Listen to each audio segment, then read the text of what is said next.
Charles, and I'm a PhD student at WGSI here at U of T. And it's truly a pleasure to introduce Professor Kavita as part of the iSchool colloquia series today. So Professor Phillip is an associate professor of history at the University of California, Irvine, where she teaches graduate level courses in feminist technoscience studies and the politics of information, as well as undergraduate courses in feminist theory, biology, and environmental ethics. Professor Phillip is the author of the book Civilizing Natures and co-editor of several volumes, including Multiple Contentions, Homeland Securities, and the riveting Tactical Biopolitics. Her current book in progress is called Proper Knowledge, India's Science, Technology, and Post-Colonialism, and her articles have appeared in prominent journals, including Cultural Studies, Postmodern Culture, and Environment and History. From 2008 to 2011, Professor Phillips also served as the director of the acclaimed Critical Theory Institute, where she was involved in the authorship, coordination, and editing of the document Core Theory, Notes Toward a Manifesto. Core Theory crafts a political intervention of sorts, inviting us to do theory through an entangled multiplicity of issues, many of which might typically never cohabit within the space of theory. Professor Phillip embodies core theory within her own work that engages with issues of post-colonial technopolitics, nature, transnational knowledge, and lived histories of difference. Apart from technoscientific practices in the developing world, Dr. Phillip's interests range from new media theory to gender and globalization, and of course, transnational technocultures and history of SDS, to which she will be speaking in today's talk. Professor Phillip joins us today with glowing reviews from our own professors here at U of T, with Dr. Kelsey touting her as one of the smartest people doing SDS, and Professor Murphy excitedly noting that Kavita is just absolutely brilliant, generating some of the most provocative work on SDS. Indeed, her thought-provoking work consistently points to the traffic between culture, science, technology, and commerce. She has an affinity for bringing and mixing seemingly diverse concepts like piracy, authorship, and national security with coloniality and geopolitics. In one of her well-known articles entitled, What is a Technological Author?, she stirs some of these more familiar issues and sites of theory with less engaged sites in an attempt to rethink commodities and modes of reproduction amidst forms of piracy and hacking that have been deemed stigmatized technical practices to date. For interdisciplinary students such as myself, interested in questions surrounding new biomedical technologies and post-colonial biopolitics, much of Professor Phillip's work offers a wonderful model of the importance of uncovering and grappling with the frictions that inevitably arise from the development of science and technology in post-colonial societies. Her work in tactical biopolitics, for instance, pushes me to contend with the ways in which post-colonial politics are not only integrally connected to, but bound up in science and technology. And it reveals the unprecedented relationships between technological innovation and imagined post-colonial futures. In this work, she reminds us all of the work that we must engage in today, in an age of transnational technological simultaneity, to think the racialized, gendered, and perhaps caste contours of new technological orders. As scholars and activists, she says, we must persistently question whether historical modes of domination are not messily and perhaps contradictorily implicated in new technological ways of being, and our current state of being regularized as citizen subjects. So what an absolute pleasure it is to have her here with us today.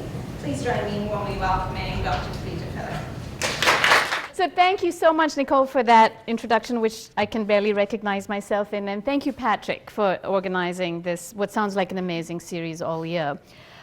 So my title has changed, but I'm talking very much in continuity with a conversation that includes several people beyond this room. Most immediately, a group of people we call the Labor Tech Reading Group, the pizza for which was supplied by the Intel Center for Social Computing at UCI, but much more broadly and transnationally, people like Lawrence Liang in India, Brian Larkin, who's worked on Nigeria, and a whole set of discourses that now goes under the name of post-colonial piracy. So since I wrote that piece on the Technological Author, which was 2005. It's been almost a decade, and the discussion about post-colonial piracy has sort of matured and even gone into a second wave, if you like, even though we abjure the sort of language of waves for what it implies. But what I'm talking about is very much sort of in media res. It's sort of in the middle of a conversation. And so if there are parts that you need me to fill in, I'm happy to go in at the end of the talk. And I'm also doing this in sort of two parts. Today I'm going to talk about cultural theory and the ways in which I want to frame this kind of coming back to a question that many of us thought of 10 years ago. I'm sort of reframing, and one might think of today's talk as a cultural reframing or a cultural theoretical materialist reframing. And tomorrow to your graduate student group, I'm going to talk about economics, political economy, and infrastructures. And that requires us to look at charts and things, and I figured for a smaller group we could look at those PowerPoints in more detail. But to get started, we all know the cultural weight of piracy today. So piracy is the new radio, that's how music gets around, said Neil Young in 2012. Now in 1989, the same American rock icon had sung Keep on Rockin' in the Free World. That song's lyrics, which was voted by Rolling Stone as one of the 500 most famous rock anthems of all time, had suggested a link between the rhetoric of the Reagan-Bush years, the gutting of the welfare state, and the ways in which the American dream of unlimited consumption and mobility depends on the expansion of exploitation and deprivation. You might think of this in a way as the sort of pop cultural equivalent of what academics had just started in the 80s talking about as neoliberal cultural domination, right? But the refrain, repeating the now classic title line, was an ironic doxology, marking the realm of rock music as a space of freedom. This was from his album with that title, even while implicating the Western consumer in a global geopolitics of expropriation. So 2 decades later, when Neil Young controversially yokes music production itself with a new story of globalization, we see it here reshaped by the phenomenon of peer-to-peer sharing. The connections between these two moments are, of course, larger than the biography of one musician, and I'm not going to do that biography here, because Keep on Rockin' in the Free World belongs in the context of over a century of American activist folk music. From Lead Belly, born in 1888, through Annie DeFranco, born in 1970, calling attention to the ways in which patriotism and profits are dependent on a hidden calculus, by which the freedoms of some are won at the expense of the liberties of others. For much of the 20th century, the realm of culture had stood rhetorically outside the realm of economics and politics. Its real or imagined autonomy, and I would question the putative realness of that, but that's another story, offering a provisional space from which to mount a critique of US social norms. Musicians, writers, visual and performance artists appear to live in a public sphere rich with alternative social commentary and creativity, countercultural practices, and a set of imaginative resources shared in a global commons. In the 21st century, this picture started to dissolve. From the late 20th century, as culture itself had increasingly become a target for direct capture by capital, the producers of cultural value and knowledge noticed the ways in which their work was being valued differently and circulating in apparently changed commodity circuits. Cultural critics described this moment as marking various kinds of watersheds. It was identified as a historical moment when knowledge became a force of production, labor became immaterial, and intangible things became property. World trade conferences and global treaties on customs and tariffs were no longer left to economists and lawyers. Cultural theorists pored over TRIPS, WTO, and GATT documentation. As intellectual property became the favored tool for the capture of cultural value by capital, the resistant analysis of property rights too exceeded the writ of legal analysis. And I was very much part of this kind of move by cultural and historical theorists. In a historical period that seemed to respond to the sedimentation of modern disciplines, which happened in the 18th century, humanities and social science scholars in the late 20th century precipitated then the emergence of new spaces of inquiry. These new knowledge formations were fundamentally interdisciplinary, marking a shift from the disciplinary thrust of 18th century scholarly institutionalizations. And that previous disciplinarization had actually been incredibly powerful, right?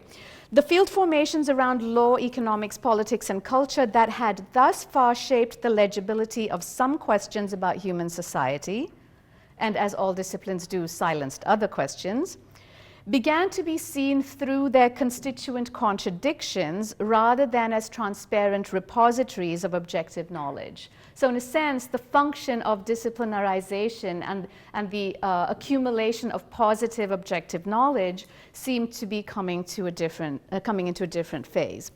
Some of the key contradictions in this discourse now revolved around the fraught questions of power, race, class, and sexuality, issues that had silently shaped every key event in the intellectual, political, institutional origins of modernity itself. Fault lines around these questions had become increasingly visible over 2 centuries of anti-colonial, anti-racist, working class, and regional or identity-based movements. In this new discussion, then, several figures emerged as standard bearers for resistant visions of anti, post, or alternative modernities.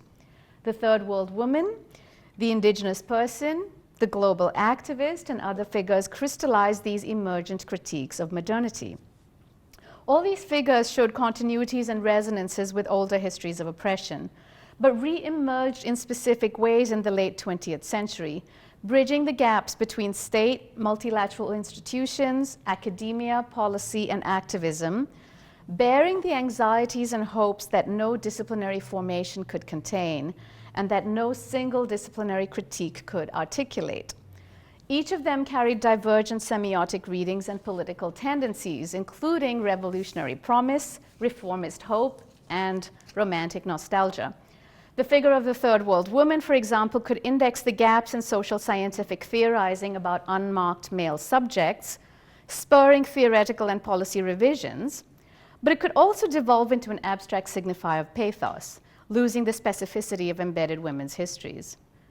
The figure of the indigenous person, too, is fraught, walking the fine line between the political power of solidarities from below on the one hand and the romanticist constructions of pre-modern authenticity and the noble savage on the other. Perhaps the most intriguing and controversial figure to emerge out of the critical political ferment of the late 20th century has been that of the pirate. Unlike the woman and the indigenous person, the pirate has never been honored by the United Nations with an International Year of Concern and Attention. Unlike the girl child or the tribal, the pirate figure has not been taken up by states or by corporations as an object of charitable intervention.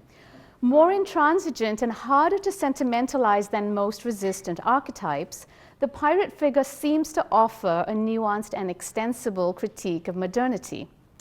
By the beginning of the 21st century, the pirate figure moved from margin to center, looming as a larger-than-life political threat to state and capital, and becoming a resistant popular cultural figure for anti-capitalists and libertarians. In a simultaneous replay of physical maritime piracy and virtual property appropriation that juxtaposed historical memory and future anxieties, pirate figures as diverse as Somali sailors, Swedish hackers, and a German political party constituted some of the most compelling public spectacles of the century's first decade. The pirate figure's malleability also constitutes some of its most perplexing characteristics. On the one hand, the implied continuity between maritime piracy and information piracy rests on a strained metaphor. The theft in the former involving tangible goods and labor, and in the latter being digital and therefore infinitely reproducible. So one can see the ways in which this metaphor serves the purposes of anti-piracy efforts, strategically classifying information copiers with robbers, thieves, and anti-state actors, right? So it served a particular political purpose in that labeling. So historians have been resilient and earnest in pointing out the lack of metaphorical overlap, but we have to understand that it served a political purpose. Anti-copyright and pro-commons activists inverted this political valuation, radically challenging the legal system itself, its inadequacies and inefficiencies exposed, they argued, by information piracy. And that sort of move to expose ideology has been an important part of that resistant mode, right? The sort of unmasking of ideology. And the politics of the pirate accusation were inverted in a different way again in the charge of biopiracy, in which Western states and corporations were represented as the robbers, taking indigenous knowledge, an intangible good, and biological resources away from developing countries, profiting illegitimately by appropriating the common property of mankind. We see here a glimpse of the myriad ways in which the ethical charge carried by the pirate figure was subject to constant contestation and shape-shifting at the turn of the 20th century. The first decade of the 21st century was characterized then by a contest that occurred on multiple fronts: rhetorical, political, economic, and technological, to redraw understandings of property. Many commentators observe that the redrawing of property on such a scale had not happened since the 18th century, the enclosure and privatization of rural land, the transformation of agrarian commons to estate property, and the growth of factory labor. The historical continuities and structural similarities we can read in the transformations of the meaning of property, a category at the heart of modern capitalism, are indeed startling, and I've spent a lot of my time excavating those as a historian. But the historical particularities of the 21st century and the ways in which property comes to turn on legal and social understandings of the digital drew attentive analyses as well. And I was constantly torn between the kind of structuralist historical impulse to see continuities and patterns and the kind of impulse to novelty and this moment as being kind of unique. The choice to emphasize either capital's continuities or digital difference often masks underlying disciplinary and ideological divides. Historical materialists tend to dwell on continuity and structure, while anarchists and technological enthusiasts tend to celebrate rupture and the digital age's radical novelty. Rather than adjudicating between the two today or advocating a balanced middle ground like Fox News, I think of the relationship between them as a dynamically modulated articulation of different modes of a knowledge economy. So rather than writing from the point of view of particular pirate actors, my inquiry is structured around a methodological question. What insights emerge from tracing the historical and political functioning figure of the pirate as a constitutive element in the knowledge economy? One benefit of this analytical move to tracing structure and genealogy rather than beginning from advocacy on behalf of individual actors like pirates is that it acknowledges the fuzziness of the ethical charge and the fuzziness of the metaphoric referent in all current pirate discourses. So if you actually get into the piracy literature, which is now voluminous, you'll notice that people are constantly trying to draw differences and say, well, this metaphor refers to this and that one to that, right? But I want to actually work with the fuzziness. So while not denying the political urgency of many pro-commons discourses in defense of the piracy in the global South, which I have been part of before, this methodological approach seeks modes of analysis that sidestep the now common modes of theorizing pirates, such as, and I'm going to quote Eckstein and Schwartz, who list some of these: the corporate criminalizing of post-colonial piracy, which is by transnational lobbying agencies who continue to advocate that particular line. There's a scapegoating of Asian piracy to profile a quote-unquote more enlightened free culture, and we see this in the kind of Lessig followers, or the celebration of post-colonial piracy as anti-capitalist resistance, and we see this in many activists in the global South. A southern regional emphasis, in fact, was very important in a first wave, if you will, of pirate discourses, in that they did bring underrepresented case studies to the attention of metropolitan readers and policymakers. But to some extent, all our metaphors of globalism need revision. Global South and North, center and periphery, first and third worlds, Western and non-Western, these categories are all useful to mark certain historical divisions, but inadequate to the analytical task of understanding the rapidly changing present and shifting futures of information cultures and economies. Reading pirate narratives from the former margins of empire in what are now the emerging power centers of the global market, genealogical readings insist on doing more than simply adding these to an understudied topics list in the roster of pirate studies. In the task of rewriting pirate histories and futures, rather, we must also rethink the language of global analysis itself. So what are these genealogies of the pirate figure? Scholarly work on information sharing among the economically marginalized has now brought post-colonial pirate studies to a global audience, and that's where I got these analytical frames that I just quoted. Lars Eckstein and Anja Schwartz from Potsdam University in Berlin put together several conferences and now an edited volume on that. How might we acknowledge both the importance of historical continuity then, as I've argued, in the populist piracy, in populist politics of piracy, as well as account for the novelty of digital copying? Avoiding this binary of rupture versus continuity in pirate studies, a genealogical approach beginning from the economic, political, philosophical, and academic margins of informational discourses can productively shape our forms of attention to practices that are constitutive of the knowledge, of the global knowledge economy, is what I'm claiming.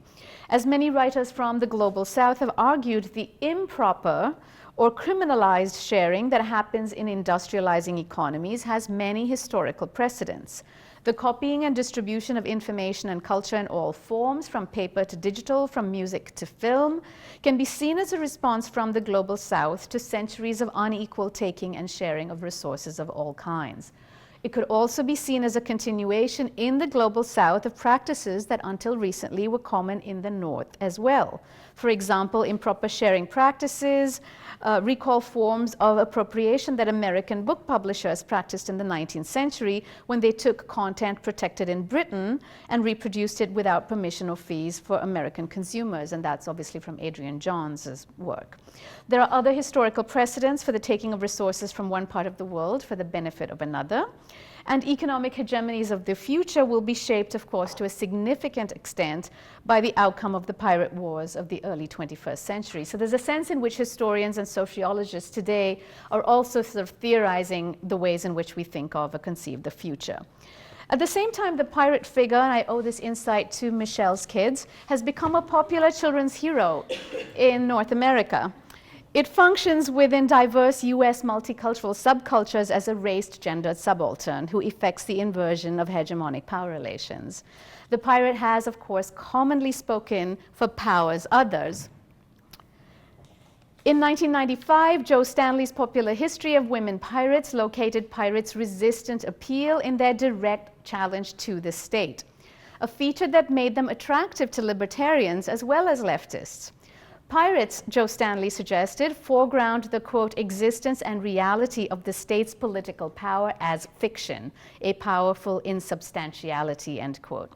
It may be this implicit critique of the state and its management of the global market that links the heroic image of maritime pirates with the more recent anarchist aura of digital pirates. The swashbuckling pirate figure has a pop cultural history that has inspired numerous modern textbooks, from the scholarly Many-Headed Hydra, that's Linebaugh and Rediger, 2002, to the populist Outlaws of the Ocean, that's Mueller and Adler in 1985. But their popularity and influence goes further back. Daniel Defoe, author of Robinson Crusoe, was fascinated by all manner of vagabonds and rogues, and especially pirates. His 1724 book, A General History of the Pirates, which was for over 200 years attributed to a fictitious pirate author, Captain Charles Johnson, was based on actually Defoe's personal contacts in the commercial and naval maritime world. On stage, the Gilbert and Sullivan classic Pirates of Penzance premiered in New York in 1879 and remained popular for over a century. On film, the first decade of the 21st century was filled with versions of the fantasy adventure series Pirates of the Caribbean.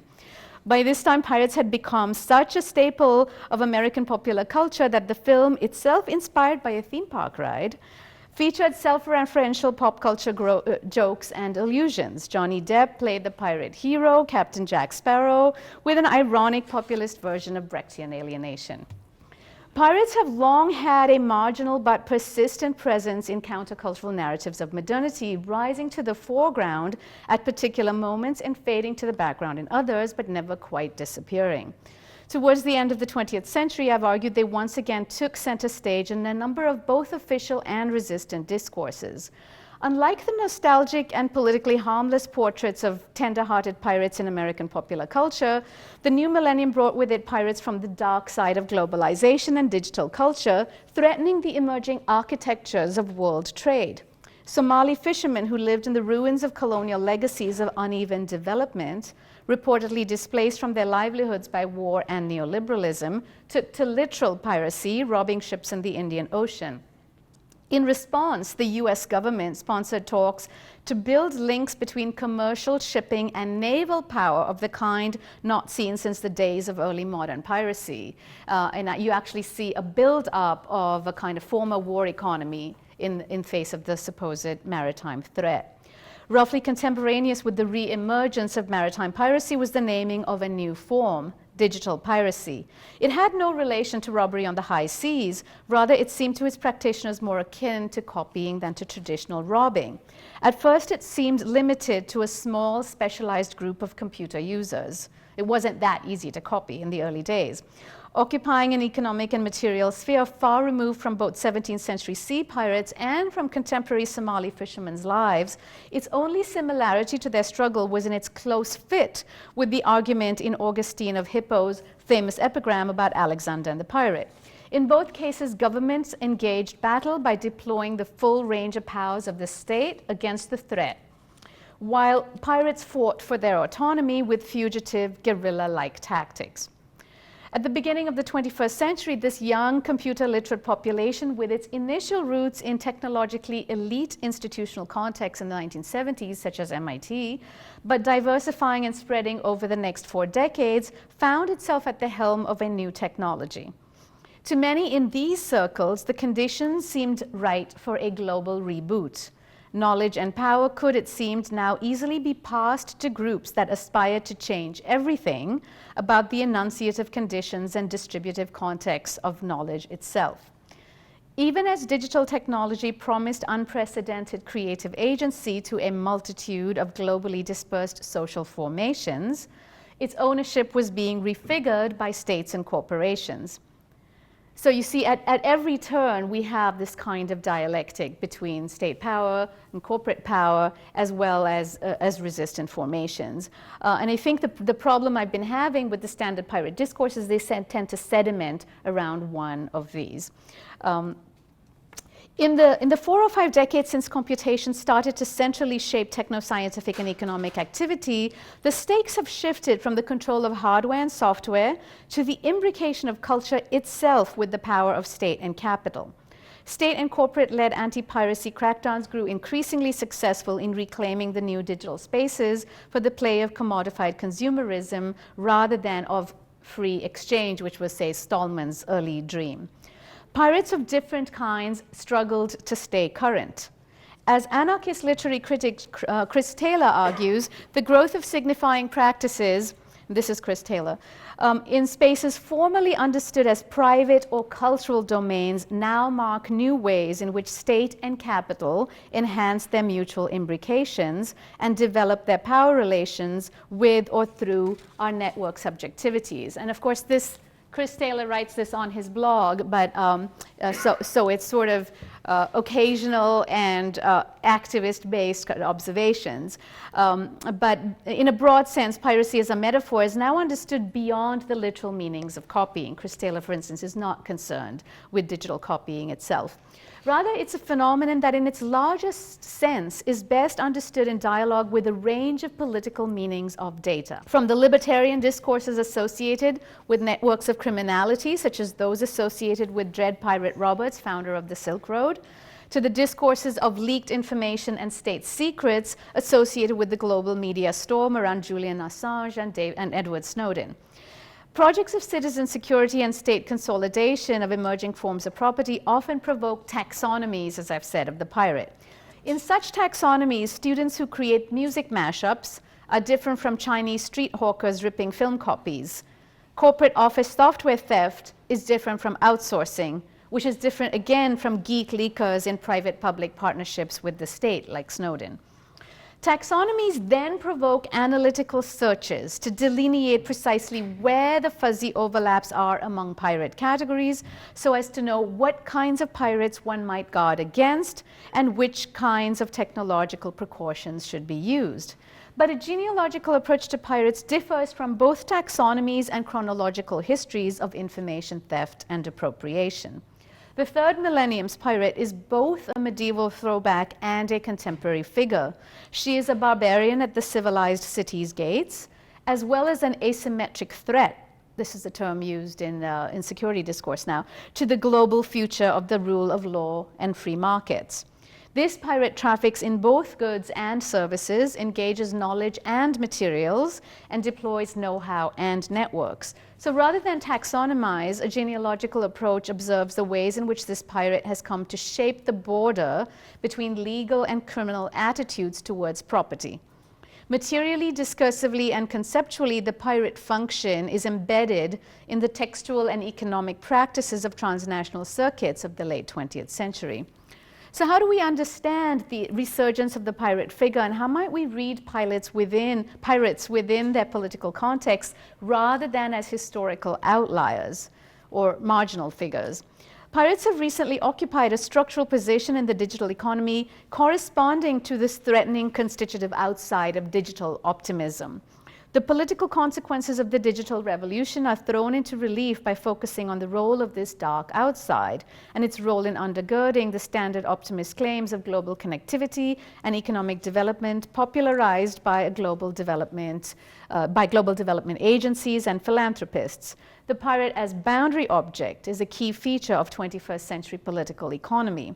Despite the global nature of the economy, though, both academic and activist analyses of the pirate still seem to cluster in ways that keep the Euro-American pirate separated from the pirate of color. The Western and post-colonial pirate Western and the post-colonial pirate each haunt each other in ways that seem to recall center-periphery models of global economies and subjectivities.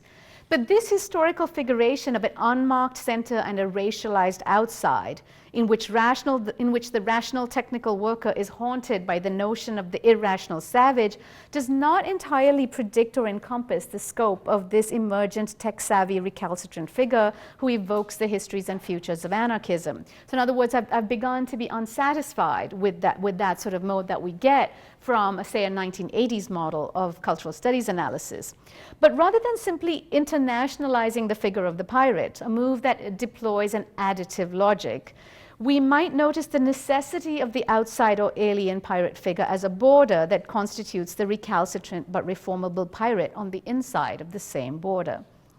The constitutive role of the figure on the other side of a border has most commonly been analyzed in philosophical analyses of desire and recognition.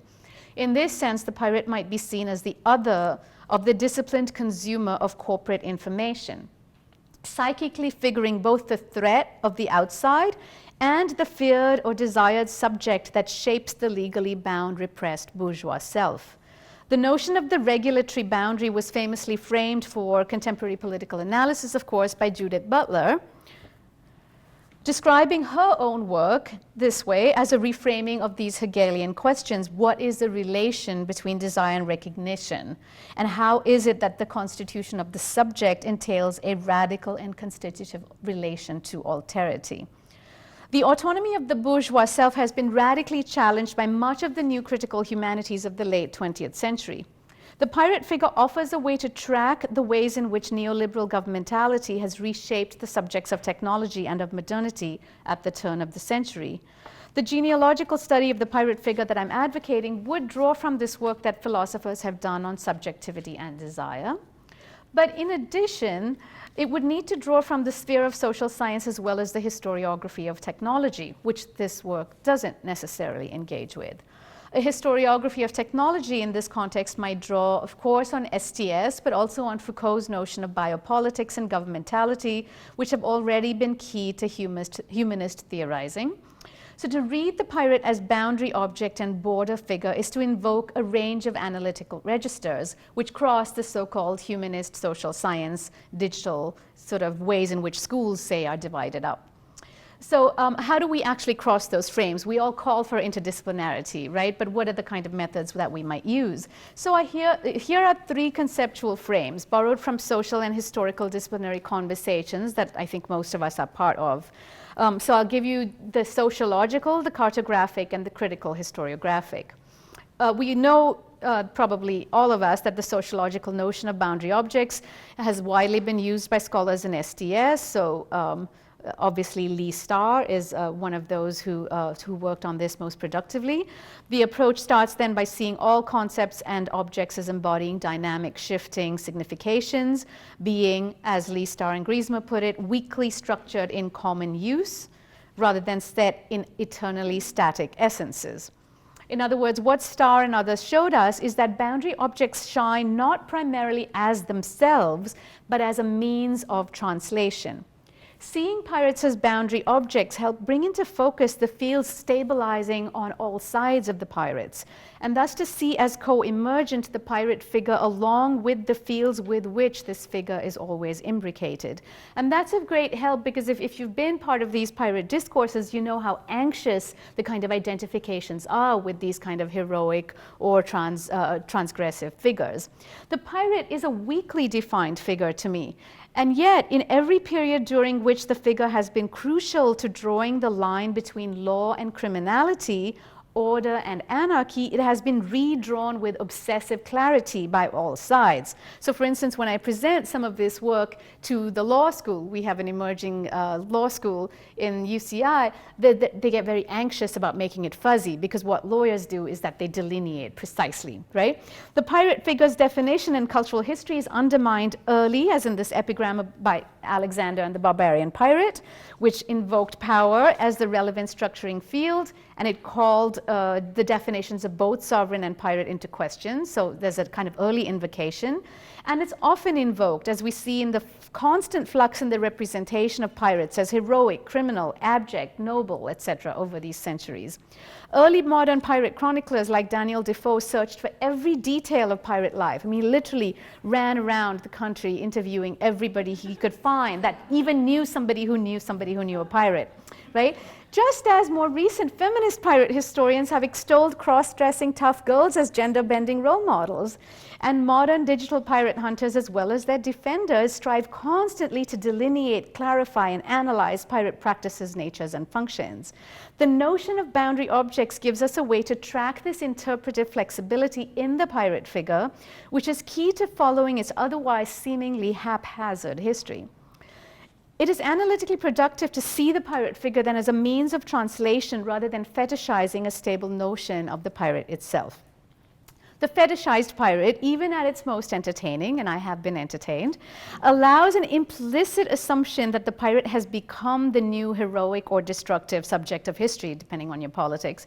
And it paints a picture of associated fields, this fetishized figure, that is. It gives us this picture of law, criminality, developed words, developing worlds, each of these as clear static domains among which dart these stricter sans papier. You know, they don't have their papers, but they're darting between these clearly defined fields. They become the problem.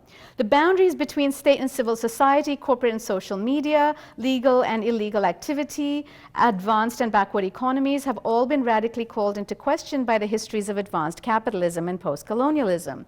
So figures such as the irreverent copier, the information thief, the data outsourcer, or the anarchist code sharer help us understand the anxieties about the fields coalescing around them. Tracking boundary objects has always helped us trace these anxieties, reminding us that the analytic queries most appropriate to our historical moment are about the fuzziness of these fields and their political consequences, rather than about the policing of these in-between anxiety-provoking figures. So the cartographic then, drawing not from cultural studies, but instead from geographers. Geographers work with notions of borders and boundaries as political and physical features of the world that must be inscribed onto our representative mappings. In many ways, the post-colonial pirate has emerged as the representative figure of a border, inscribing onto new digital cartographies the legacy of colonial knowledge formations. As new media theorist Terry Harpold pointed out in his study of early maps of the internet, and that's an old paper but worth looking up for these incredibly beautiful but disturbing maps of the 1990s of the internet, mapmakers' self-referential insights and geographers' theoretical discourse were often lost in the euphoric age of digital mapping in the 1990s. Harpold showed how 1990s internet maps obscured transnational historical complexities, reified certain kinds of political hegemonies, and revealed neo-colonial aspects of popular network discourse. In other words, critical histories of borders seem to drop away in the new discourses of digitality. And for those who hadn't seen that paper, he actually showed early digital maps in which Africa was called the dark continent by a mapping of the places where the hubs at the port cities rendered the margins lit up and the interior dark. And so he sort of tracked those discourses of political economy in the maps. So how do we understand that? It was very disturbing in the 90s because of the force with which colonial stereotypes seemed to return unchallenged in digital discourses. The metaphors of criminality applied to post-colonial pirates recall the anxieties that colonial administrations expressed about nomadic tribes and the tangled socialities of colonial geographies. Entire tribes in India were declared inherently criminal under the Criminal Tribes Act of 1871. At least part of the anxiety can be traced to the late 19th century need for stable sources of labor in the tribal tracts of India's resource-rich hill areas. In other words, why were they criminal? Why were the nomadic tribes criminal? Partly because their mobility prevented them from being stable sources of labor. Anthropology, religion, and geography formed a nexus of knowledge practices from which the criminal tribal emerged as a subject of law in the late 19th century. Tracing the figure of the, quote, tribal has been a productive way to reveal the practices of the colonial state and its interfaces with the knowledge practices of the time, of which anthropology and geography and resources and religion were some. Analogously, tracking post-colonial pirates as symptoms of geographic and political borders can be analytically productive as a method to reveal the ways in which nation-state distinctions are being re-sedimented, even while popular discourses of culture proclaim the end of borders. So a third aspect then, we can understand the pirate figure as border troubler by critical theory.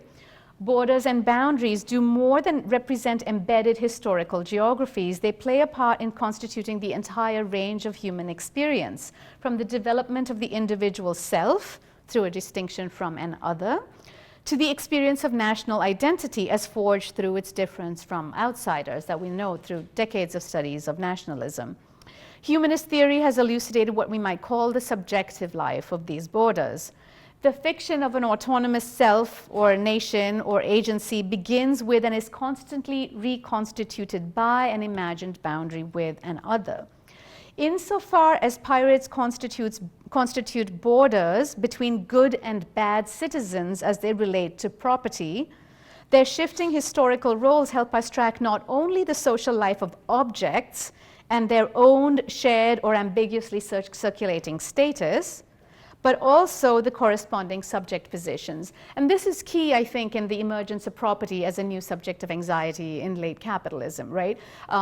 We are urged by the sort of new focus on things to focus on those things and how they circulate, but simultaneously we have the kind of corresponding subject positions. The tracking of these subject positions corresponding to the proper ownership of objects, and this is where I draw my book title in progress, Proper Knowledge. So the proper ownership of objects, it helps us recognize the good subject as one who both consolidates not only her products, but her own proper self as her own property, and respects the proper ownership subjects in her community, which is another properly constituted entity. And here the kind of resonance of the word proper in French with the words for clean, and also the term in German, eigen, and the ways that it's used, say in quantum mechanics, the eigenvalues, for me has enormous resonance with the emergence of the proper subject and property. So proper citizenship and subjectivity imply participation and exchange in a chain of properly constituted communities, agents, and objects.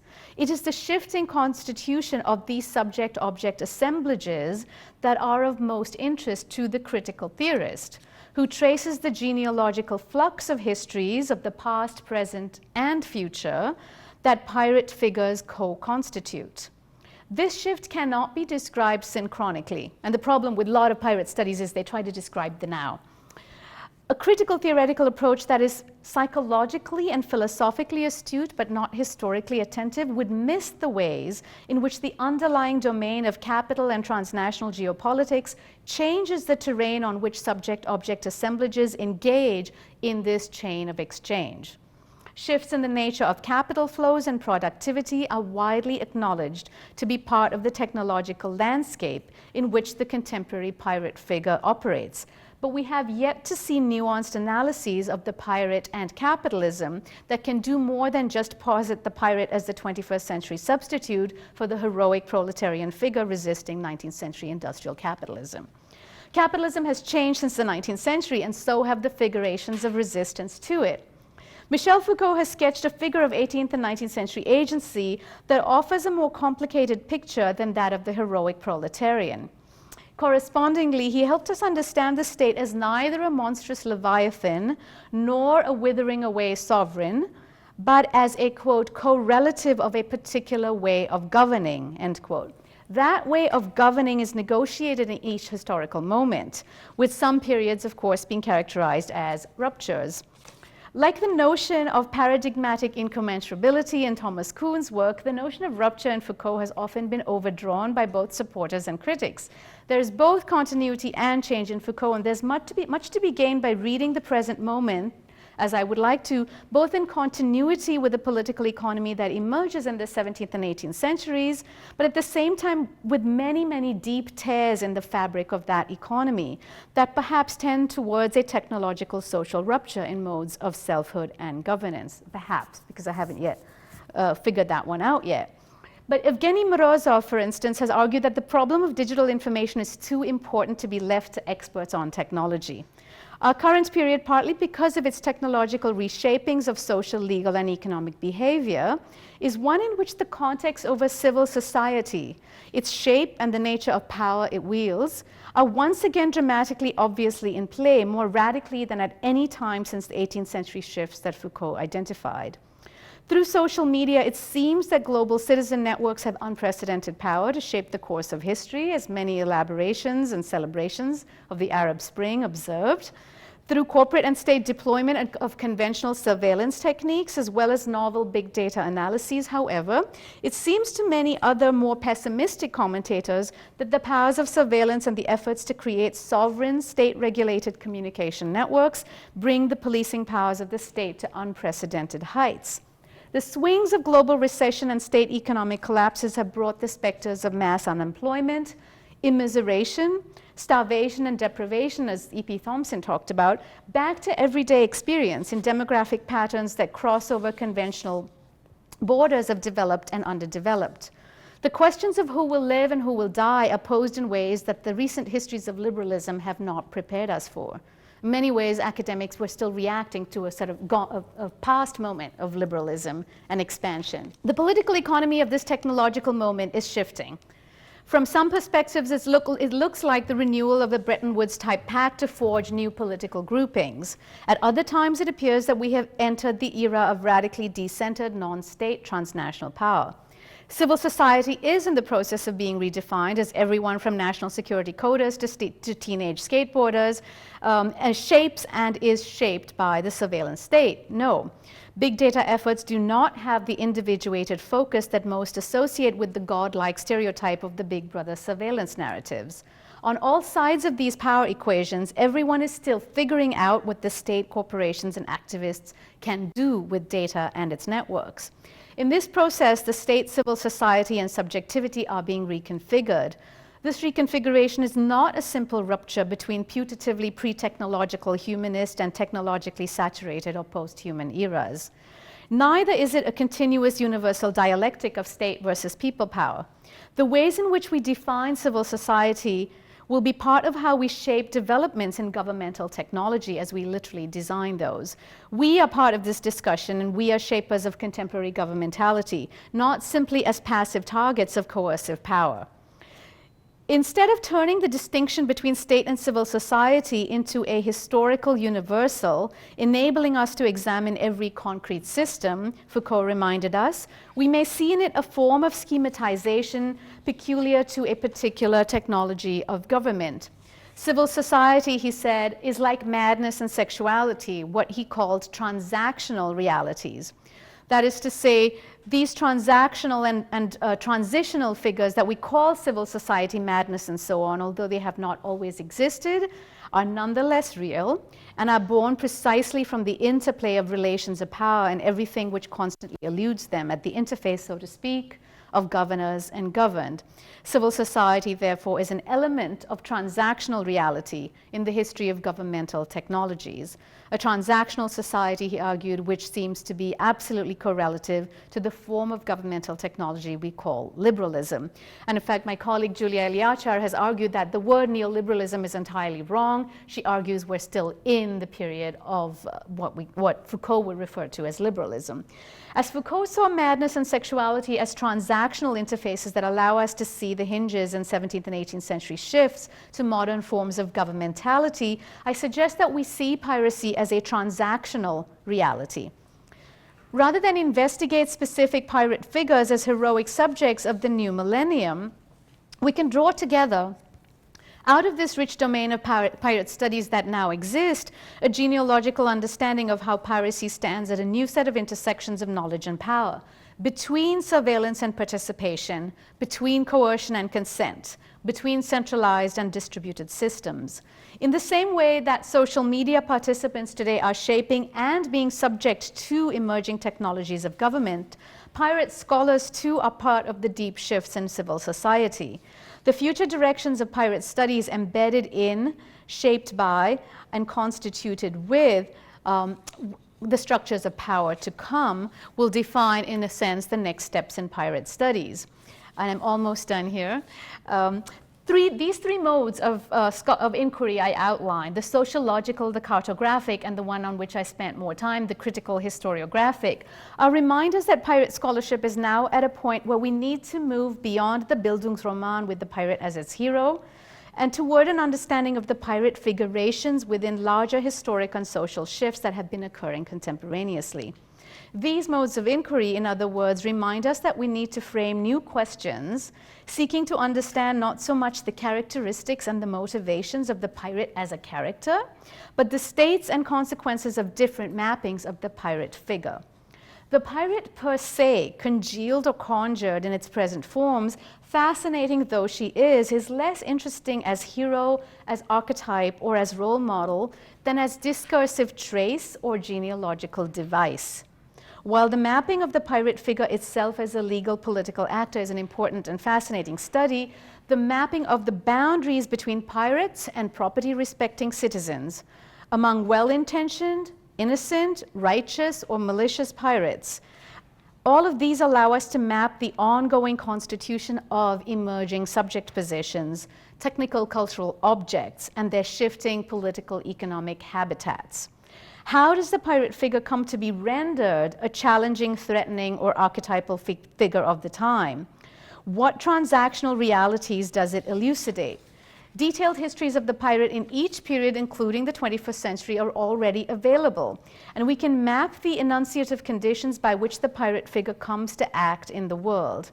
In recognizing the constitutive role of the outside and in combining that theoretical insight with the sociological insights into organizational behavior and the technical devices of transnational data sharing, the pirate figure comes into focus, but as a transactional nexus rather than an essence. The next steps in pirate studies might proceed then not by a deeper understanding of the pirate figure in itself, but by observing the civil societal flux in the political and economic conditions which constitute and are constituted by it. I'll end there. I'd love to hear you think through the figure of the petty that was in the quote, the Augustine City of God quote, the petty robber. Yeah. And you know, versus the emperor. Yeah. Where I wonder if there's also maybe a different comparison, where you have the petty robber on the one hand, and then if we go to the Chris Taylor semio-capitalism, we have a kind of, you know, portrayal of petty subsumption. Yeah. Right? Nice. And so I'm just trying to think through maybe a different juxtaposition of the pirate, like the work the pirate figure is doing on the border in terms of something we could think of as petty theft or petty subsumption. I don't know, but maybe there's something. Yeah. Yeah, that's a great juxtaposition. First, I put this up because this was my epigram for the 2005 piece. I started with this. So in a sense, that piece, you know, which was part of what I'm calling this earlier wave in pirate studies, very much from the point of view of sort of social justice for Global South piracy, even though I ended that with what would it mean to do genealogy, right? And so this move, very much provoked by your questions at the time, is a step towards that. So Chris Taylor, I think, articulates something that you have talked about, that Patricia Clough has talked about in the move to talking about anticipation and affect and the capture of not only current affect and modes of caring, but future modes of affective relations, right? And that's exactly what Chris Taylor is identifying in that quote, the ways in which capital has become semio-capital. I love the term petty subsumption because, I mean, these are sort of the micro formations of capital that Marx didn't point us to as well. I mean, I think it's there in some passages, but the modes in which advanced capitalism do it are so much more fine-grained than anything that we had in 19th century capitalism. So petty subsumption is a great term. I think, though, that the Augustine quote, as I said, both liberals and leftists love it, partly because the power relations are so starkly drawn. In the Chris Taylor quote, I mean, Chris Taylor is openly an anarchist, and there are ways in which the anarchist tactically disrupts these modes. I mean, there's kind of pleasure in the disruption, there are day-to-day tactics, but there is not necessarily in this a larger strategy. There can be, but there doesn't have to be, which is very different from a kind of 19th century Marxist strategy of resistance, right? So I think the ways in which, to play with your juxtaposition, the Augustine quote and the Chris Taylor quote don't line up is that they prescribe very different modes of resistance, right? So what do we do? Many people see this, I think incorrectly, as indexing a problem in Foucault. People say casually, well, because power is everywhere, there's no way to resist. And so reading Foucault or reading sort of micro stories of power makes us powerless because we feel that unless there's one nexus of power, there's no mode of resistance. And to me, that is relying on a 19th century mode of resistance that requires the heroic proletarian figure against the state. And so to me, Chris Taylor's is much more important, is much more difficult in its important identifying of these kind of micro strategies of power. But then modes of resistance are not singular. I mean, I think I would differ from Chris Taylor in that he's very suspicious of the state, in which, coming from the history of the Third World and the history of state formation in the last 60 years, very different from a larger 400-year history of the state, from which he's speaking of this suspicion. So my answer would be resistance is uncertain, ad hoc, partial, overlapping with consent and coercion in this form. And this to me describes a formation which is in continuity, but which is also marking a sort of tear in the fabric, which is a term I use rather than rupture.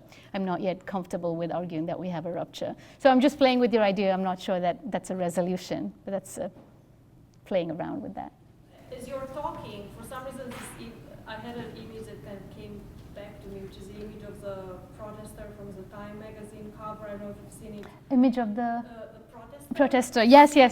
Yeah, from the Time. It was, I think it was 2012, when Time magazine names a protester as being the person of the year. So I'm wondering what. Yeah. So there's many things that we can unravel in that particular cover. But I wonder how do you see the connection between the pirate and the revolutionary, or the kind of the mainstream kind of appropriation of the protester as becoming a hero when in fact it was not necessarily great. That's a great point. I mean, I had a little subclause that trailed off about the kind of eulogization of the Arab Spring protester, and that was part of that.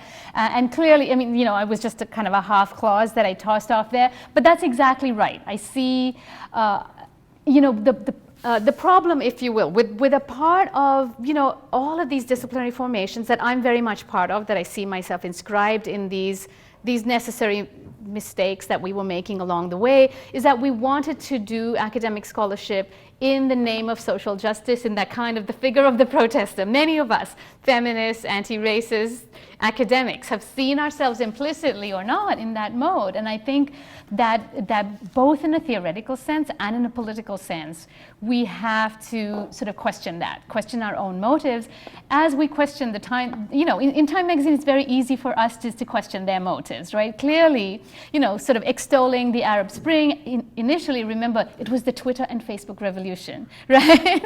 Right. It was only later that they actually would put the figure of the protest. Initially, it was apparently technology that was freeing, this sort of the dark, faceless masses of oppressed people, and all of these articulations, when I put up the sort of standard ways of seeing the pirate figure, you can map them, standard ways of seeing the protester, standard ways of seeing the feminist academic, etc. Right? And I think what's curious about the pirate is perhaps because it's still so much in flux, we can follow the flux in images like the protester, which have been around for several hundred years, even the feminist, the tribal. These have been around for so long that they have congealed, and it's harder, although that's the historian's task, it's harder to excavate the flux. And so in a sense, I'm trying to do the history of the present, and it's something that I did say with the history of the tribal that I tried to gesture at in my first book, is how can we excavate the fuzziness in the formation of this figure? And yeah, so I totally agree with you that that's part of the story. How do you see the identity of a hacker and the pirate negotiated like this in today's Actually, I have a project collaborating with Nishant Shah, who's an associate professor in Leuphana in Germany. We call it Hacker, Coder, Tinker, Geek. And Hacker, Coder, Tinker, Geek. So it is exactly to take up figures, to track the flux in all of these figures, right? And so I think the hacker is very much a figure that came out of what I call that elite moment of the 1970s. You can see Stallman coming out of this, right? He comes out of this with saying everything should be free. It should be free as in free beer, not as Linus Torvalds says later, free as in free open source, but not necessarily free as in money. So Stallman and Torvalds actually break around what free means there, right? And so the notion of the hacker emerges as the notion of the commons, right? That commons that we want to regain. And that the mystery of the commons is deeply kind of alluring, right? So Hart and Negri, sort of invoke that. Boyle, if you know James Boyle's the work on enclosures, lots and lots of very progressive people invoke the allure of the commons. And the figure of the hacker, especially in the 80s, was very much the person who promised through technological expertise, which almost had the status of arcana early on. It's interesting actually to track technological devices and software. For instance, even nonlinear editing, sort of the rise of Final Cut Pro took editing out of, say, Avid systems, which only an expert could have. There are a lot of technological systems which take these technological abilities out of the realm of both arcane and rich. You have to be rich to own an Avid system. You don't have to be that rich to get Final Cut Pro. But the point is that the hacker very early on had that image of the sort of chosen elite. If you read Daston and Gallison's book on objectivity, we see that objectivity also had its roots in this notion of a figure who was chosen, a figure who often in some early modes of understanding objectivity understood himself, usually himself, as pure and cleansed and almost ascetic in the pursuit of this particular mode of selfhood that came with and was bound up with the practice of objectivity. And I think, for instance, work like Biela Coleman's, she started by looking at the Debian community. All of this work shows us the ways in which hackers encode a form of selfhood along with a particular technological practice.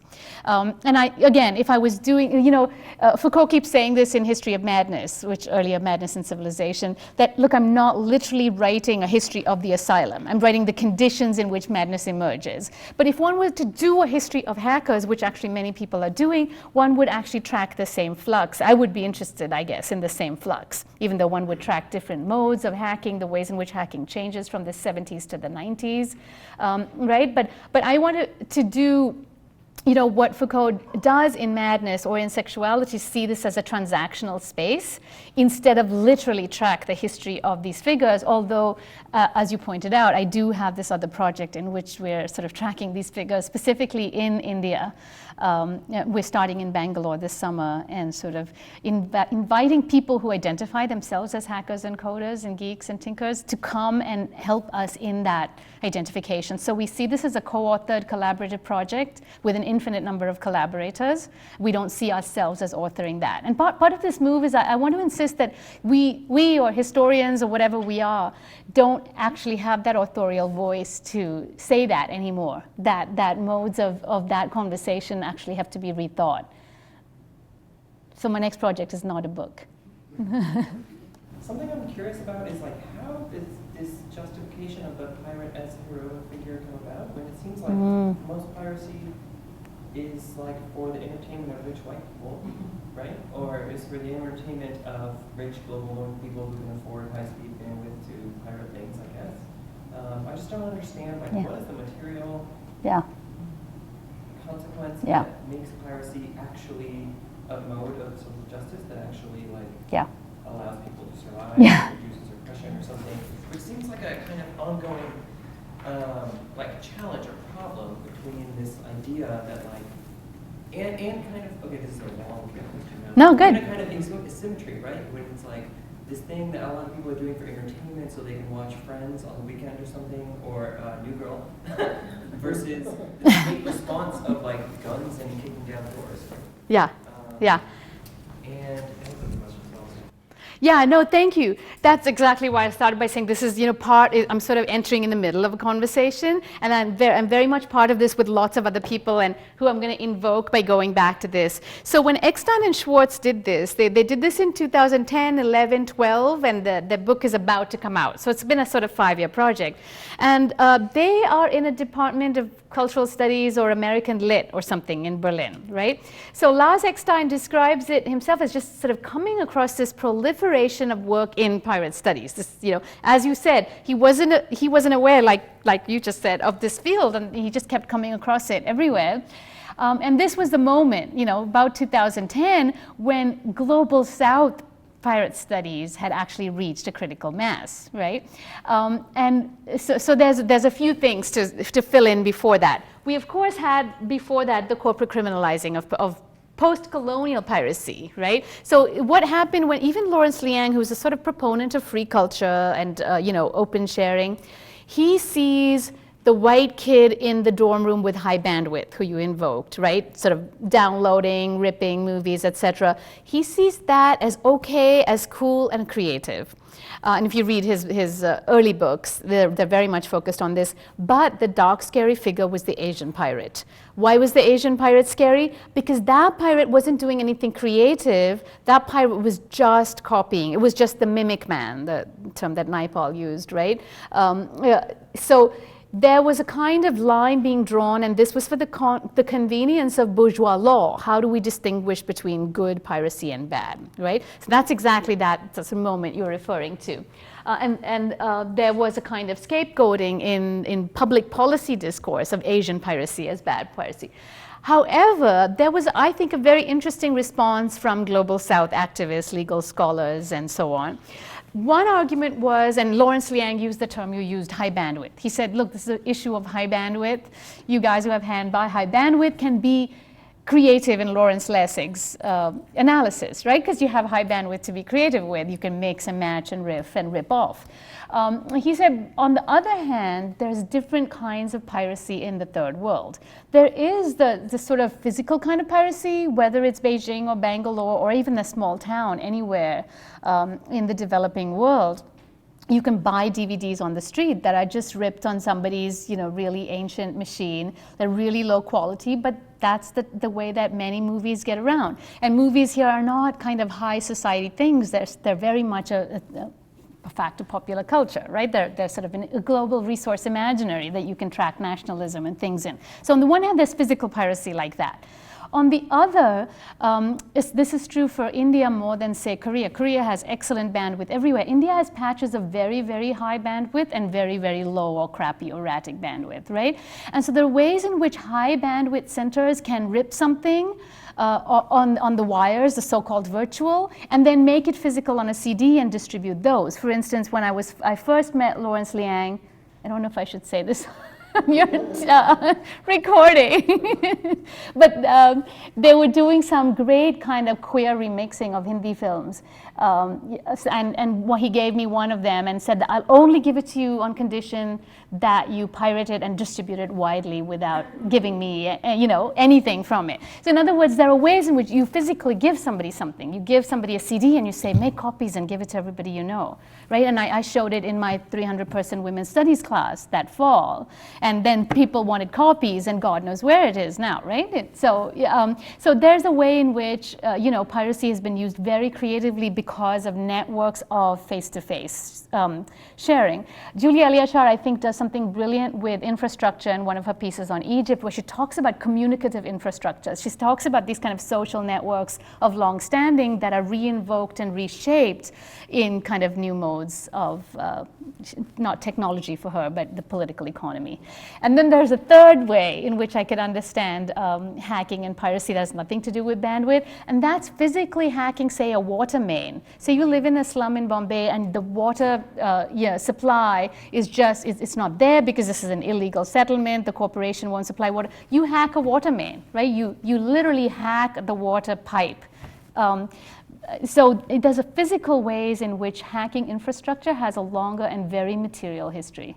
Your last comment made me think kind of this element of creativity and almost the work that goes into Yeah, some the form, work. Thank you for that term. Yes, maybe how that's it's very much about work and labor. Yeah. Yeah, I'm thinking in terms of property, there's Yes. obviously something about it is, it's illegal property. But Yes. it also seems to be appropriating the labor of others without giving them credit or value. Yeah. But if you kind of do a mashup and add some sort of, your own creative spark to it, that's Exactly. appropriate, and if not, so Yes. I guess just your comments on how that kind of Great. Yeah, no, I love it. That's a great point. And that's the group I thanked when I started Labor Tech. That's exactly what we're really interested in, tracking forms of labor and the ways in which those forms of labor are valued. And you're exactly right. That's what Lawrence Lessig is really concerned about when he's talking about the good pirate and the bad pirate, is the ways in which we, as you said, give credit to or return some remuneration to the creators of value, right?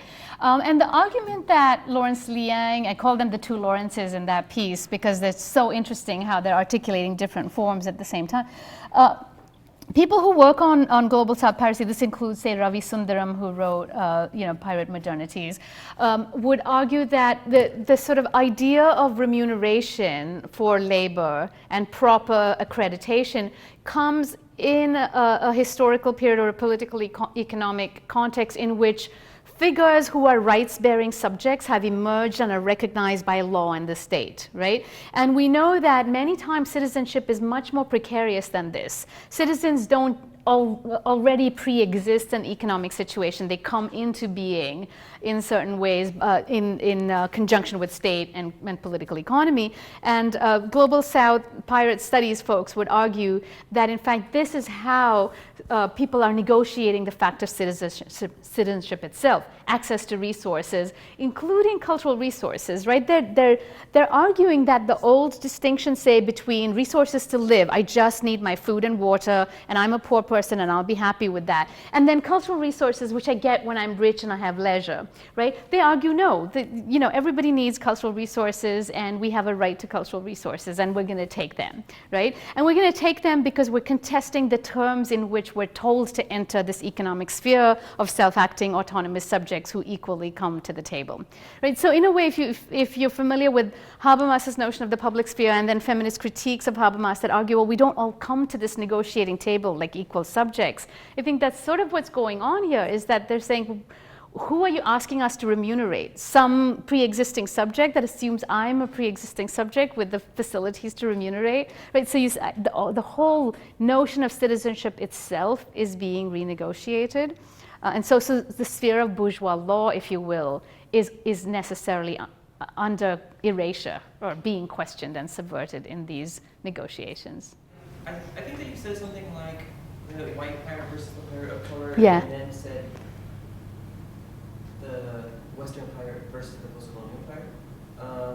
I'm just curious if you could say something about Yeah. how you're using the word post-colonial Yeah. as opposed to decolonial and Yeah. where neo-colonial fits in. Yeah, that's a great question. And that's why I put up, this is the cover of the book that Eckstein and Schwartz used, right? So I'm kind of referring in quotes to their title, which is the word they used to describe this thing.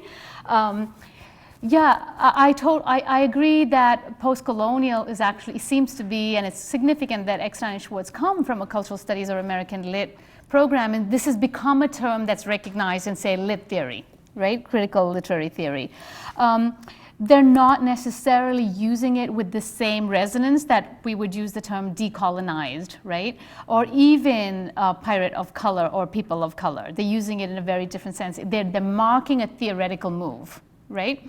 And so when I use that term, I'm very much referring to their marking of it. It's a kind of academic formation. When I use different terms like justice and revolutionary hero, and these are the terms, I'm referring to a different tradition, you would argue, of social justice and activism that comes and intersects with academic discourse, but obviously is not the same thing. So you're right, I'm using all of these terms with kind of implicitly long footnotes to their histories. And post-colonial is not at all the same as a decolonized subject. The pirate of color is not the same as the post-colonial pirate. The post-colonial pirate has to be distinguished. There are kind of elite ones and subaltern ones, and even that distinction has famously been, taken apart by subaltern studies and critics of subaltern studies. So you're right, any of these definitions go into kind of endless regress. And this is, how do we make that interesting as opposed to overpowering, right? I mean, to philosophers too, the infinite regress is a kind of sign that we can't get anywhere. But to me, I want to take that infinite regress and fuzziness as the place where we stand to theorize. I'm not looking for clarification of this pirate figure or that pirate figure. I'm not looking for an agenda that goes with this subject or that subject. I'm looking to understand specifically and creatively that flux as opposed to seeking to sediment it. So I love this methodology and focusing on the fuzzy border figure, but also then attending to kind of the domaining and field forming generativities of that fuzzy border figure. And so one of the things I'd love to hear you talk more about is the multitude of productions of sovereignty that seem to be produced by attending to the fuzzy pirate figure as opposed to any kind of firmed up version. Yeah. It might constitute one particular version of the sovereign. Yeah. It seems like so one of the implications is that sovereignty itself becomes Yes. a fuzzy transactional reality. That's great. Yeah, thank you. That's the kind of correlative of saying I'm interested in the fuzziness around resistance, right? But that's exactly right. Precisely because what I'm caricaturing as a 19th century mode of the analysis of capitalism and resistance to it, it is precisely that there's so much fuzziness in sovereignty, even in the 19th century. I'm not trying to say that the 19th century is simple and the 21st is complex, right? And a book that I just referred to in our lunch conversation, The Company State by Philip Stern, very unlikely place to go if we're talking about resistance, right? He's talking about 17th and 18th century East India Company modes of sovereignty. And Stern has this fascinating project he calls Visualizing Sovereignty, which I think does exactly what you're suggesting one can do with this resource. And his claim, interestingly, is that in the 17th century, late 17th century, the East India Company is not just a trading company, which is the kind of standard canned history that we all get, that I got too, is not a trading company. It's a form of sovereignty. And through charters, grants, A, from the British Parliament, but also B, from local communities, and by communities I mean also municipalities, cities. They're not dealing with the whole of India, whatever that is. That's not a thing in the 17th century, right? There are local grants and charters that enable them not just to trade, which is a standard story, but to enact sovereignty in very limited spheres that in patchworks and overlaps can grow. And his project to visualize sovereignty is this kind of database project where at the same time, the same year, you can see that this cartographer drew a map of Bombay, but he also drew a map of Pennsylvania. And you can see the ways in which emerging cities who were trading with Britain in North America as well as in South Asia were actually articulating sovereignty together. This is a version of the 17th century that's like Saskia Sassen's global cities that we thought was a function of neoliberalism, that, you know, Shanghai and Beijing and London and New York were more connected than their hinterlands. His argument is this is a 17th century story. So I'm actually fascinated with revisualizing sovereignty, not just for this period, but actually I think all of our models of sovereignty need to be rethought. I keep returning to something you said in the beginning of your talk, which was about the difficulty of sentimentalizing the pirate figure. And you've spoken a little bit about affect and the role in this whole economy that you've traced through. And at its most basic level, I would like to hear you say more about that. Sure. So where you're positioning yourself theoretically, Yeah. and also kind of through your own working through of some of these issues. And the figure, of course, is deeply, I would say, deeply affective Yes. in a sense. And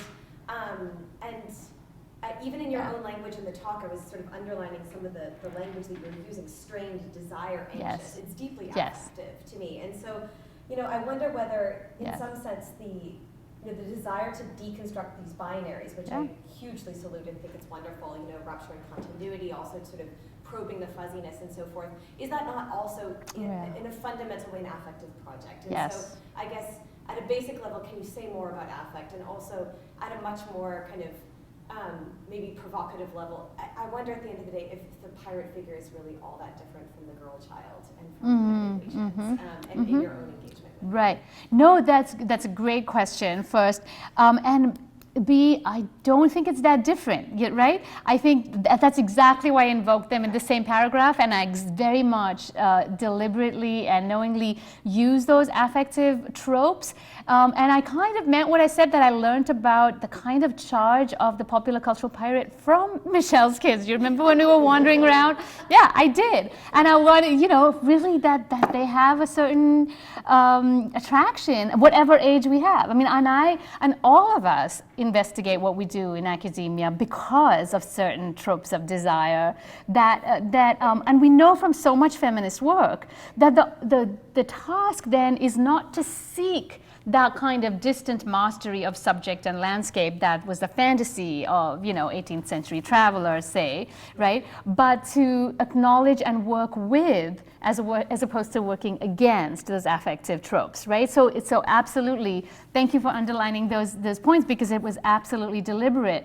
I have been entertained, attracted, moved, seduced, if you will, by the attraction of this figure. And when Michelle and I were at Stanford on a fellowship, I think the title of the talk I gave there was something about the commons, and I started out by saying, like Hart and Negri, I'm also incredibly attracted by this notion of the commons. I mean, I think that you can enlarge that out to a feminist project in the academy, the ways in which we teach, the ways in which we envision community. I mean, every campus has this kind of feminist studies or gender and sexuality studies place on campus, whether it's a program or a department, are places where undergrads find a kind of affective community that you don't usually find in your other majors, whether it's engineering or mathematics, right? And why is that? You know, partly because of a history of how in North America those spaces were formed out of activism. Women's studies departments came out of activism, but also partly the ways in which I think feminists and anti-racist activists, indigenous activists have found their way to scholarship as a way of engaging in the world that's continuous with ways of living that are always kind of in tension with modes of governance and sovereignty. And absolutely, I think we can't deny that, because in denying that, then we'd be reproducing a different kind of trope of mastery. But there's no form of investigation, whether it's scholarly or activist or otherwise, that's devoid of affect. And certainly my attempt would not be to define a kind of pirate studies that moves away from affective affiliations. So I would embrace those, but again, we embrace it also while attempting to understand what it is we're part of. My question is based on the premise that pirates are people too. Yeah. So, Yes. So part of Yes. and I'm only asking you this because you are an anthropologist. If you weren't, I would ask you. But so part of Yeah. a genealogical project like this is, of course, to understand the grids of intelligibility through which these figures Yes. emerge. Yes. But also understand those figures in relationship with people who are interpolated by or call themselves by the name of Yeah. queer, pirate, madman, whatever they say. Yes. And so, so my question is, what is the place for ethnography in Yes. this project? Yes. And I mean, because one could almost argue that like you're a pirate, Yeah. right? And that you're Yep. pirating the specificity of Yep. pirates' labor Yeah. to produce this value. Yeah. to these kind of figures. That's right. And then related to that is this question of remuneration. I don't know if it's related, but I'll just stick it in there. Like this story about Lawrence Yang. Yeah. You told, right? And this whole question about remuneration, this came up with Biela Coleman gave a talk here too. Uh-huh. Anonymous, Mm-hmm. is that in saying that he's giving something away and I want nothing in return, it forgets precisely this idea of capital as semio-capital. Yeah. So he gets a lot in return. His value is skyrocketed. In the Who, you last mean 10 Lawrence's? Yeah, okay. Like his value Yes, is skyrocketed yeah. because of this story, I because see. of his giving something away, precisely because he gains. Yeah. Yeah, well, I'm glad you pointed to Biela because she points out that it's not only money that we count sort of circuits of reputation and circuits of knowing, and absolutely, if you know any pirate network, and many of us do, as Misha said, right, absolutely, there are kind of ways in which people are superstars in those networks that you wouldn't even know if you weren't part of those networks. So there are, of course, affective economies, right, that's what you were referring to. But going back to your first question, absolutely, pirates are people too, and any ethnographer hangs out with pirates and indulges in certain activities. And part of the reason I don't want to do a traditional ethnography, although there are many, is that exactly you would have to, you can anonymize names, but I actually don't want to talk about the specific thing that person A did on day C, right? Partly that I can leave that to a different kind of ethnographer, but I think actually there are things that you see that I don't want to talk about on television, on video, right? That I actually think that many of us who do ethnographic type field work don't talk about everything we see, and I think those gaps are everybody's decision, and every different project has its different sort of lines between what you talk about and what you don't. But there are people who do much more dangerous work, who work with political movements where they don't speak about certain identities, right? And so we don't always translate every single moment into value. You're absolutely right. But I think this is true of all academic work, but especially ethnography, is that it constantly transmutes everyday life into the value of academic labor, right? There's all kinds of ways in which individuals handle that. And for instance, I don't think of myself as a conventional ethnographer because part of I was trained by Barney Cohn, who's an ethnographer of South Asia, but I didn't identify myself as an ethnographer. I identified myself in different ways through my career, as Nicole very savvily observed when we were talking. She's like, you keep moving around. And that's true. Maybe that's one way in which I deal with that kind of specific transaction. I spoke to Abdul Malik Simone about the same thing. He does fascinating field work as an ethnographer, and he deals with a lot of kind of strategies of precarious labor, people who exist on the margins in different so-called global cities, and he actually talks about how all of these activities are kind of dubiously legal. And he doesn't name names and even identify sort of anonymized figures. He talks in very different terms, in critical theoretical terms, in sort of abstract terms that are also at the same time materially specific. But I think every person who writes, even non-academics, freelance writers, journalists, deal with that issue of writing itself. I mean, why write? writing is a way of abstracting from daily life. I mean, there's an old joke about never talk to a fiction writer because you'll see your emotions and your life transmuted into, a novel. Yeah, I think that's true of all writing. In fact, writing is the least glamorous. Now, there's videographers everywhere. There's people who are blogging, who have far more sort of celebrity-type careers than academic writing. Academic writing, I think, is the least circulated of different modes of communication we have. So, on the other hand, I don't want to fantasize that many people are going to read my stuff. Is that a good point to end?